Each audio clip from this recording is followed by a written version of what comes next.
I've been making Elden Ring content for the best part of 2 years now, and in that time we have covered hundreds of different overpowered weapons and overpowered builds, so today I thought I would bring you the 10 most overpowered builds I have ever used in Elden Ring. Of course, this is opinionated, like I say, it's my top 10, and as we count down the builds, they're going to get stronger and stronger. So without wasting any more time, let's kick things off with a build at the number 10 spot. Now, we're going to be starting off this list very strong with a build that I like to call the Elden Lord. Yes, I know, very original. That is because, as you can see by the build on screen, it heavily revolves around the Axe of Godfrey, and of course, with Godfrey being the first Elden Lord, that is how we got this very original name. But as much as the name of the build is mediocre, the weapon is actually very devastating. That is because the Axe of Godfrey has some very unique heavy attacks, especially when you use the Regal Roar Ash of War. Hey, that rhymed. And with those heavy attacks, they also have a unique moveset where you can chain them all together to not only deal tens of thousands of damage, but also do a load of poise damage at the same time. The other benefit is that the damage output is pure physical damage, so you don't need to worry about certain resistances, like if your enemies are resistant to fire, holy, or even magic, and that essentially makes this weapon versatile against every single enemy in the game. But the only sort of quote-unquote problem with this weapon is having the patience and the timing down to make all of those heavy attacks hit one after another. As you're probably seeing in the gameplay, I am terrible at doing this and normally miss the last swing, which is actually probably one of the more devastating attacks, 9 times out of 10. That is purely due to the fact of me being trash and using the Ash of War sort of like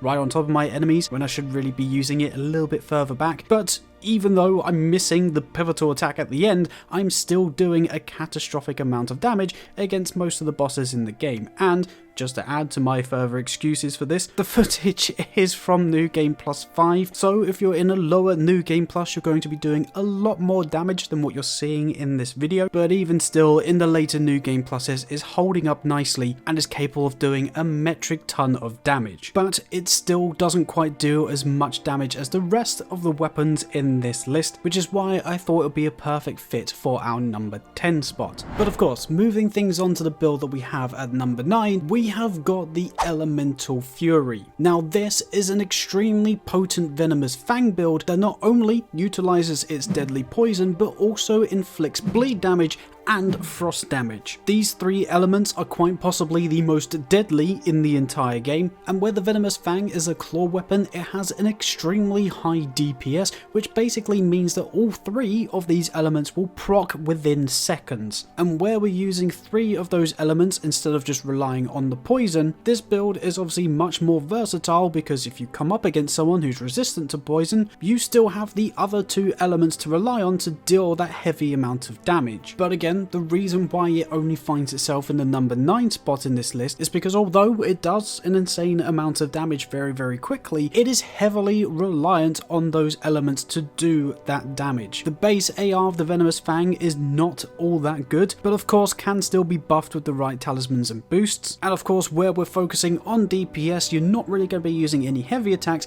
therefore not breaking any poises, so again, you're sort of reliant on those status effects obviously dealing the damage. So this build is extremely potent and overpowered for the first sort of 90% of the game, but as you start meeting enemies like Radagon and the Elden Beast that are of course resistant to things like bleed and poison, then of course this build does tend to fall off a little bit. But it's still a load of fun, and like I say, is still extremely powerful for the majority of the game. But again, we're upping the ante for the build that we have at the number 8 spot, and that is because for number 8 we have got the Ice Lightning build. Now this build has actually featured multiple times on the channel, mainly because it's extremely fun to use and can be extremely versatile, because for this build we are utilizing both the Dragon Scale Blade and the Dragon Hellbeard. The reason for this is because both of these weapons have have a unique Ash of War that apply the Ice Lightning ability to it, hence the name of the build. Now of course, both Frost and Lightning damage are two of the most damning effects in the entire game, so when you combine together, that is undoubtedly going to be an overpowered mix. Frost can literally be applied to any single enemy, and of course takes away that initial 10% of their health before then lowering your enemy's defenses by 20%. And as you can probably tell, if you've got a fast flowing katana or a halberd with a unique spinning slash ability, you can of course do a lot of damage very quickly, again having a high DPS and using that raw damage output with the lower defense to obviously obliterate your enemy's health bars. Now the other beauty with this build is you can also mix in other spells, and more importantly the Dragon Communion spells like Borrelia's Mist, to add to that icy theme. And if you're going down the route of the Dragon Scale Blade, you can of course make your character look like a cool Ice Samurai, or if you're using the Dragon Halberd, then again making yourself look like a cool ancient Ice Dragon Priest. Either way, both weapons will be doing a load of damage, and you'll be able to proc the Frost almost instantly, obviously making every single boss fight 20% easier. But of course, both of these weapons aren't the most heavy hitting ones in the game, and that's why they find themselves here at the number 8 spot. And I must say, from this point onwards, we're really ramping things up, because at number 7, we've got ourselves the Dark Lord build. Now this Dark Lord build revolves around both Black Flame and Destined Death. I personally have a much more perseverance for Destined Death, so in the footage, you're gonna see me using that a lot more, but essentially it is a strong faith build that utilizes weapons like Malekith's Black Blade and also the Godslayer's Greatsword to not only deal initial damage with their actual attacks, but to also then deal the damage over time, which both of those effects deal. Like I mentioned, I'm more of a fan of Destined Death, just purely on aesthetics, but also for the fact that you can utilize both the Malekith Black Blade and also the Black Knife. The benefit of having Destined Death as well is that you will initially take 10% off your enemy's health bar, which cannot be recovered until after 30 seconds, before then dealing that damage over time. So essentially, every time that you start a boss fight, you can just immediately take away 10% of their health before then slamming them round the head with a massive greatsword or hitting them at range with the Black Knife. Again, nothing is safe from Destined Death, and you can use it against every single enemy, making it one of the most versatile effects in the game. But on the flip side, you can also make use of the Black Flame incantations and Black Flame weapons like the Godslayer's Greatsword, or even just make use of the Black Flame Tornado Ash of War to again obliterate your enemies with the initial damage and then do the lingering damage over time to just consistently whittle away at your enemy's health. But when you mix the two together, it's certainly a very deadly and overpowered mix, and realistically the only reason why it doesn't find itself higher in this list is just simply because the other builds are a little bit more game breaking, especially the build that we've got at number 6, and that build is none other than the Holy Knight build. And once again, this is a build that has featured multiple times on this channel because it utilizes 3 of the best holy weapons, those of course being Ordovis's Greatsword, Siluria's Tree, as well as the Envoy's Longhorn. Now this build predominantly focuses around Ordovis's Greatsword, as the Ash of War with that weapon decimates bosses, breaking their poises with just 2 uses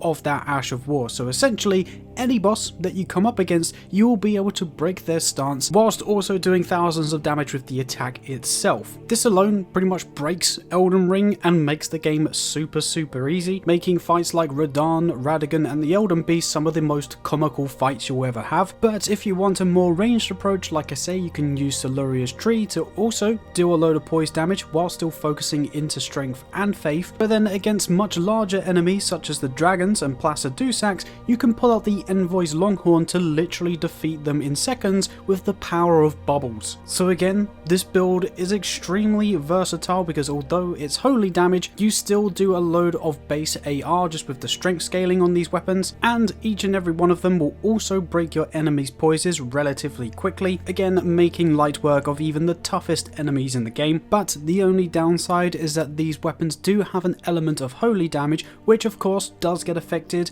as you go through the game and come up against enemies that are resistant to holy damage, so the damage you're dealing will fall off. But in that sense, it just means you need to break your enemy's poise 1 or 2 more times to make up for that fact, and it's just more of a question of how quickly you can beat your enemies. And again, as much as the damage that we're dealing is insane with this build, it's only here in the 6th spot because the 5 that I've put above it truly are devastating. And obviously to kick off the sort of top 5, if you will, in this video, we have got ourselves the Lord of Flames. So yes, this build is heavily revolved around fire damage, and more specifically revolved around using the magma blades. Now these weapons are actually a bit of a task to get a hold of because they're only dropped by 2 specific enemies in the game and have a 0.5% drop rate, making it a little bit tedious to obviously get them, but it's well worth the wait and well worth the grind, because when you do get your hands on this weapon, and I especially advise that you get 2 of them, you will not only have access to 2 curved swords, which you can then utilize their unique jumping attack to absolutely rinse your enemies just simply with that, but you'll also have a very damning weapon with a unique Ash of War that spews lava everywhere, that not only deals damage over time whilst your enemies walk in that lava, but also does a load of poise damage as well. So where you would think that this is a curved sword and it's probably not the most heavy hitting weapon, it's actually one of the most heavy hitting weapons and can break your enemies' poises easily, whilst also doing a devastating amount of DPS. And as you can see, that is especially good against Radagon and the Elden Beast, and you can obliterate them relatively quickly. Also, where it's fire damage, this build is extremely useful against people like Melania who are weak to fire, but maybe not so good against like the magma worms. But either way, like I say, where you've got such a high amount of DPS with those unique jumping attacks and an extremely high base AR, you are still going to be doing thousands of damage just with the weapons alone. But if you want to break your enemy's poise and deal even more damage, like I say, you can then just spam the Ash of War to turn into a Beyblade of spewing lava, causing absolute havoc against any enemy you come against. And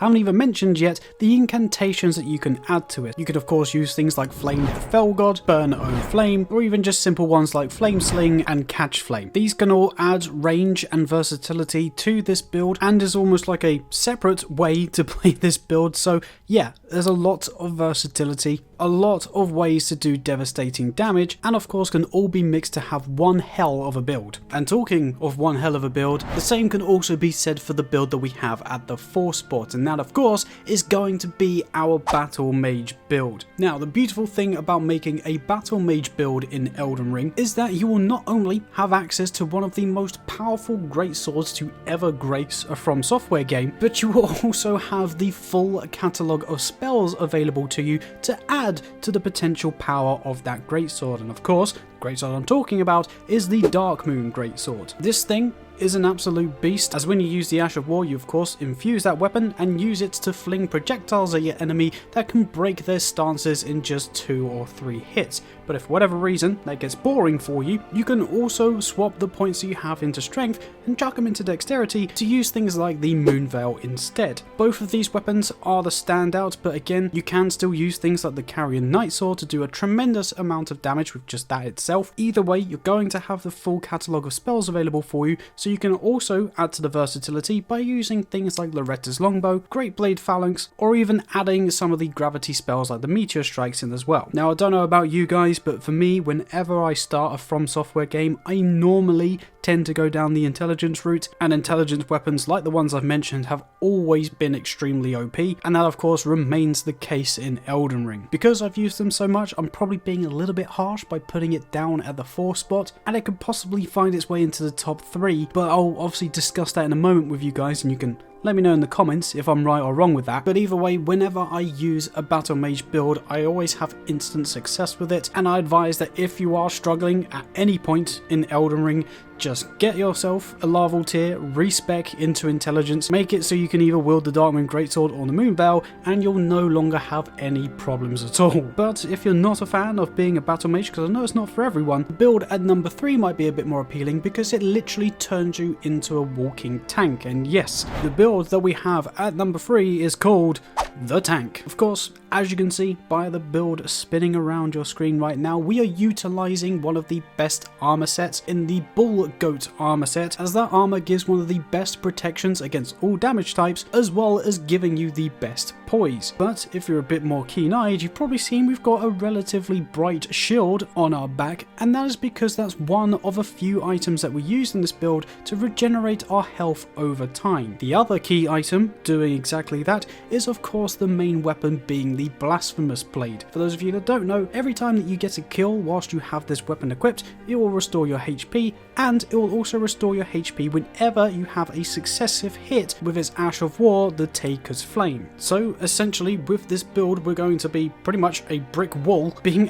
able to walk through any attack from any enemy without ever being knocked down, and we can just simply L2 spam, trading hits, regenerating our health, doing thousands of damage at the same time, making Elden Ring one of the easiest games you've ever going to play, because of course you're not going to die. I appreciate that this is of course not the most fun way to play Elden Ring and can be extremely mind numbing, because like I say, all you need to do is walk into the boss arena, literally stand in front of your enemy, spam the Ash of War button, and hey presto, you've won the game. But where that is such obviously a broken mechanic, and even my nan could play this game and get through it with this build, it has to be included in the sort of most overpowered builds I've ever used. But for me, I don't want to put it any higher because like I say, it is really boring to use. Like there's no real skill involved with this, but again, that's why it's so overpowered, and that's the beauty of this build. And if any of you out there are looking for an easy mode in Elden Ring, or a part of that controversial discussion, then this is the answer to making Elden Ring easy. But now that I've ruffled a few feathers making those comments about the easy mode slider, let's swiftly move on to the number 2 spot before we get a bit too controversial. And so for the second most overpowered build I have ever used is in fact my pride and joy, the Bloodflame Samurai. Now with this build, it is heavily revolved around Eleonora's pole blade, and like I say, for those of you that are fans of the channel, you'll probably know how much I highly praise this weapon, because not only is it extremely cool to look at, giving you a sort of Darth Maul kind of vibe, but it's actually one of the best bleed weapons in the game, using the blood flame that comes naturally with the weapon to absolutely decimate everything on your screen. But as much as its blood flame and obviously revolved around bleed damage, it still is very successful to use against Radagon and the Elden Beast, which are of course immune to bleed damage, as you can make use of the quick attacks and the unique Ash of War to deal a bunch of poise damage, allowing you still to break those enemies with absolute ease. And then of course, for all the other enemies in the game that aren't immune to bleed, this build will just shred straight through them. Blood Flame is just one of those crutch mechanics in the game that again provides such a high amount of bleed build-up, that also has a lingering effect on enemies, obviously building up over time, but it also does fire damage on top of everything. So with a weapon that can do so many attacks in such quick succession, it's very easy to see how this build can deal so much damage. I personally don't tend to do this because I heavily focus on the pole blade, but where you got such a high amount of arcane, you can also run other incantations such as the Swarm of Flies or even the Blood Boon incantations, again just to add range to this build, and again have more blood flame attacks just flinging across your screen, dealing all sorts of damage. And of course this build plays on the fact that you can be some sort of blood boon kind of samurai, dealing all sorts of crazy damage and looking like a total boss at the same time. But as much as this is my pride and joy, and it is the weapon and the build that I like using the most, there is one more build that is just a little bit more powerful than this. And when I say a little bit more powered, I actually mean a whole lot more powerful, because at the number 1 spot, we have got what I'm calling the Winged Assassin. And again, as you can see on screen, this build revolves heavily around the Gargoyle pole blades. The unique thing about pole blades is when you power stance them, you will again have access to a unique jumping attack that this time will hit your enemy a total of 6 times per jumping attack, as opposed to the usual 4 with something like a curved sword. Because of this, proccing certain effects like successive damage output and bleed is almost instantaneous to do tens of thousands of damage with literally just one jumping attack. And as you can see with this build on screen, you can do exactly that even in the later new game pluses. Now this is probably a bit of recency bias, because because we did actually cover this weapon not too long ago, but I must say in the time that I was using this weapon to get the footage for the videos where this is showcased, I have never killed bosses as quickly as how I was killing them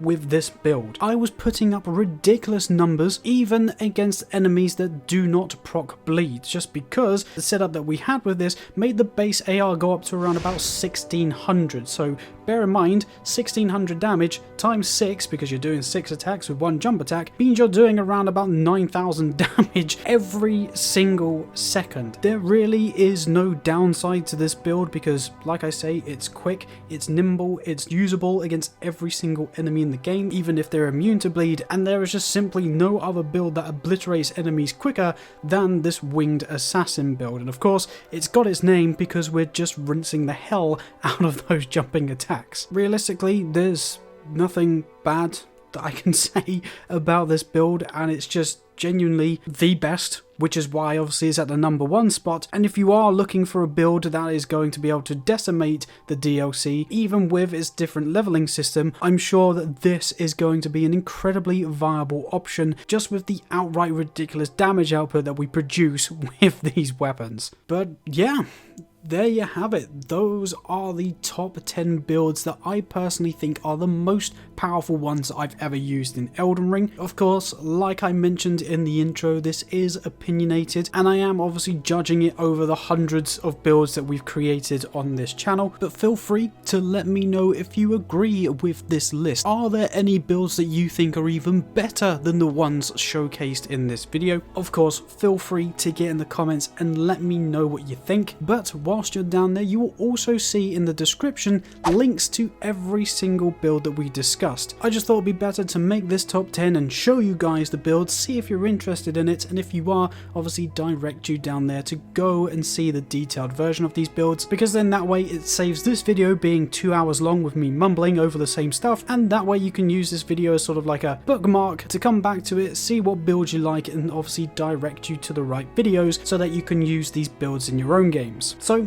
hopefully that helps you out, and like I say, hopefully you can then use these for yourself and have an immense amount of fun. But either way, if you are still listening, first of all, thank you very much for making it all the way to the end. And if you happened to enjoy this video, if you don't mind me asking you to leave a like rating, as that helps out the channel tremendously, and that is also the quickest and easiest way to tell me that you enjoy these kind of top 10 videos and you want to see more build videos like this in the future. And of course, if you're new around here or you find yourself coming back to the channel and you're not yet subscribed, make sure that you hit that subscribe button as well, because then that way you'll be able to stay up to date with all of the latest overpowered builds. There's typically 2 new videos a week going into different overpowered builds, so yeah, if you want to stay up to date with all of that, like I say, hit that subscribe button. It's free to do, and you'll be one of the first to check those videos out when they release. We're of course heading to 20,000 subscribers as well, which is just crazy to say out loud and crazy to think. So I just wanted to say a big thank you as well at the end of this video, because you all show so much support for the videos that come out on this channel, and I genuinely cannot thank you guys enough. You've probably seen some changes as well in like the edits and also some of the graphics on the channel, and we're just trying to up the ante.